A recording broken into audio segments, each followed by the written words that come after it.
Bismillahirrahmanirrahim. Ada sebuah pepatah dari Mahatma Gandhi mengenai masa depan. Bunyinya seperti ini. Masa depan tergantung apa yang kita lakukan hari ini. Jadi, jika kita di sini untuk belajar bersama, kita berada di tempat yang benar untuk selangkah lebih maju dalam menggapai masa depan. Assalamualaikum warahmatullahi wabarakatuh. Perkenalkan, nama saya Ul Amri. Saya dari Pendidikan Ekonomi, Prodi Pendidikan Ekonomi semester 7 dari Universitas Pancasakti Bekasi. Di sini saya akan menjelaskan sedikit tentang rangkuman sedikit tentang studi kelayakan. Yang pertama itu ada aspek keuangan, aspek sosial dan ekonomi. Yang ketiga aspek AMDAL. Yang keempat analisis kasus penulisan laporan presentasi kelompok. Baiklah, yang pertama itu aspek keuangan. Aspek keuangan merupakan aspek yang digunakan menilai keuangan perusahaan secara keseluruhan. Aspek keuangan memberikan gambaran yang berkaitan dengan keuntungan perusahaan, sehingga merupakan salah satu aspek yang sangat penting untuk diteliti ke depannya. Selanjutnya, aspek alat ukur untuk menentukan kelayakan suatu usaha berdasarkan kriteria investasi. Dalam investasi dapat dilakukan melalui pendekatan secara keseluruhan. Penilaian dalam aspek keuangan meliputi hal-hal berikut. Yang pertama, sumber yang diperoleh. Yang kedua, kebutuhan biaya investasi. Yang ketiga, estimasi pendapatan dan biaya estimasi termasuk jenis dalam jumlah biaya selama umur investasi. Yang keempat, proyek neraca dalam laporan rugi laba. Yang kelima, kriteria penilaian investasi. Yang keenam, rasio keuangan untuk menilai kemampuan perusahaan.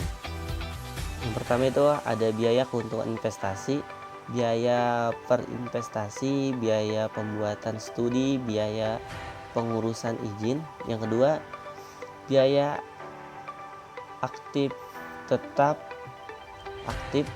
berwujud tanah, mesin, bangunan, peralatan, investasi kantor. Yang ketiga, aktiva tetap tidak berwujud, hak cipta, lisensi, merek dagang. Selanjutnya yang kedua itu aspek sosial dan ekonomi. Aspek ekonomi,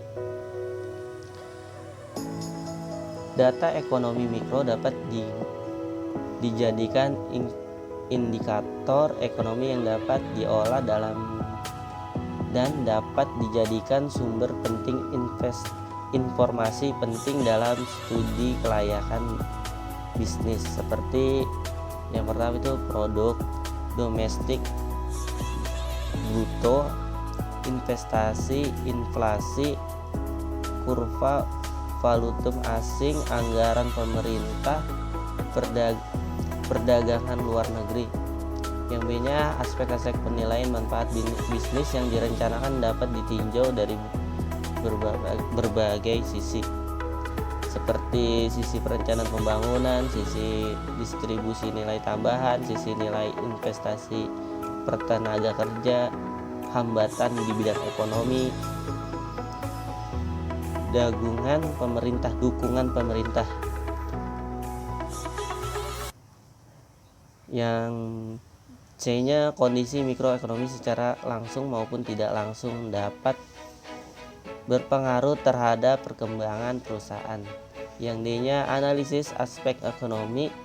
Suatu proyek bisnis tidak hanya memperlihatkan manfaat yang dinikmati dan pengorbanannya yang ditanggung oleh perusahaan, tetapi oleh semua pihak dalam perekonomian. Selanjutnya aspek sosial. Dalam menjalankan bisnis, perusahaan hendaknya memperhatikan keseimbangan kehidupan sosial karena perusahaan akan hidup bersama dengan komponen-komponen lain yang berada dalam catatan kehidupan yang pluralis, sehingga perusahaan mempunyai tanggung jawab sosial. Berikut peran perusahaan. Yang pertama, perusahaan sebagai lembaga sosial. Perusahaan dalam masyarakat yang pluralistik. Bisnis yang dijadikan hendaknya memiliki manfaat-manfaat sosial yang diterima oleh masyarakat. Di antaranya membuka lapangan pekerjaan baru, melaksanakan alih teknologi, meningkatkan mutu hidup, pengaruh positif, dampak yang ditimbulkan dari aspek ekonomi dan sosial.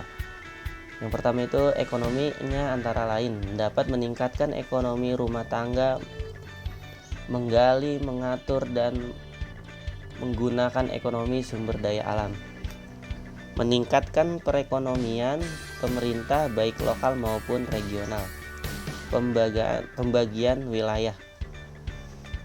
Sosialnya antara lain adanya perubahan demografi, perubahan budaya, perubahan kesehatan masyarakat.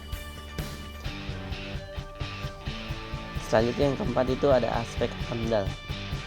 AMDAL merupakan singkatan dari analisis mengenai dampak lingkungan hidup.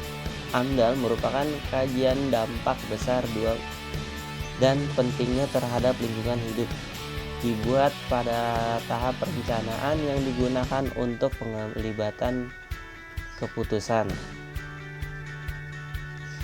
Hal-hal yang dikaji dalam proses AMDAL: aspek fisik, kimia, ekologi, sosial ekonomi, sosial budaya, dan kesehatan masyarakat sebagai pelengkap studi kelayakan suatu rencana usaha atau kegiatan.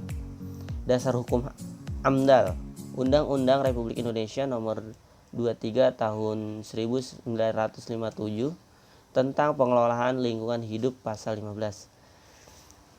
Yang pertama itu ayatnya, setiap rencana atau kegiatan yang mungkin dapat menimbulkan dampak besar dan penting terhadap lingkungan hidup wajib memiliki analisis mengenai dampak lingkungan hidup AMDAL. Ayat 2, kebutuhan tentang rencana usaha yang kegiatan menimbulkan dampak besar terhadap lingkungan hidup sebagai yang dimaksud dalam ayat 1, serta tata cara penyusunan penilaian AMDAL ditetapkan dalam peraturan pemerintah. Selanjutnya, fungsi teknologi dalam pengelolaan lingkungan hidup. Kemajuan teknologi telah mendorong manusia untuk mengubah alam dan membuat hal-hal baru mengenai teknologi. Suatu yang dulu tidak mungkin kita lakukan sekarang menjadi mungkin untuk kita lakukan. Sesuatu yang susah dikerjakan menjadi mudah dikerjakan. Telah banyak dampak lingkungan yang muncul akibat teknologi. Teknologi dianggap mengeksploitasi lingkungan. Namun teknologi juga dikembangkan manusia untuk mengelola lingkungan guna untuk kelestarian alam. Demikian penjelasan dari saya. Kurang lebihnya mohon maaf. Wassalamualaikum warahmatullahi wabarakatuh.